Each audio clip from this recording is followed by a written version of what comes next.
kalau misalnya kemudian malam ini atau siang ini terjadi pertemuan antara Pak Prabowo dengan Pak Surya Paloh, sebenarnya itu adalah sebuah hasil dari proses operasi politik yang dilakukan secara senyap beberapa minggu terakhir, dan inilah adalah kemudian produk.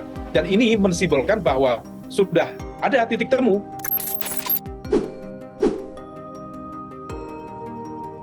Sinyal koalisi Nasdem dan PDIP gabung koalisi besar Prabowo.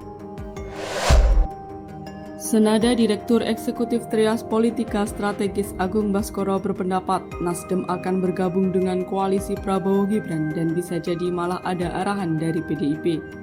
Agung menyebut sejumlah kode itu diantaranya ketika Gibran mengaku sudah mendapat ucapan selamat dari petinggi PDIP usai KPU mengumumkan hasil Pilpres 2024.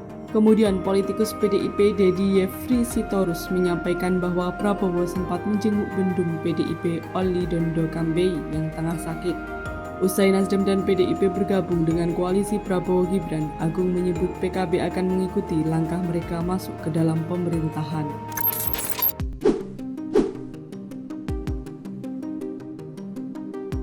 Relasi Puan dan keluarga Solo. Di sisi lain, Agung menyebut peluang PDIP bergabung ke koalisi Prabowo Gibran juga bisa ditentukan oleh sikap Puan. Ia menduga kemungkinan besar Ketua DPP PDIP Puan Maharani sudah bertemu dengan Gibran di Solo, Jawa Tengah. Puan memang sempat mengunggah momen kunjungannya ke Masjid Syekh Zayed, Solo melalui akun Instagram resminya. Menurutnya, Puan merupakan petinggi PDIP yang paling bisa menerima terkait keputusan Jokowi menempatkan Gibran menjadi cawapres Prabowo. Celah PDIP untuk berkoalisi itu sekarang salah satunya ada di tangan Mbak Puan.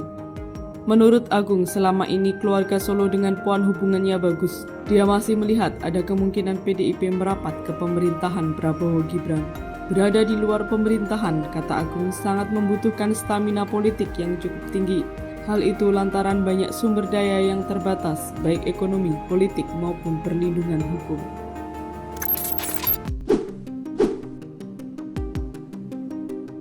Pengamat ini sebut PDIP akan lebih terhormat jadi oposisi.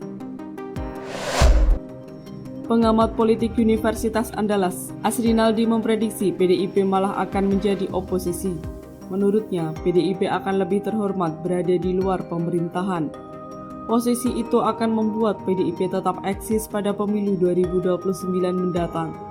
Apalagi PDIP masih menjadi partai politik dengan kursi terbanyak di DPR RI periode 2024-2029. Asrinaldi berpendapat kader-kader PDIP tak akan simpati jika partai berlambang kepala banteng itu memilih bergabung dengan pemerintahan Prabowo Gibran.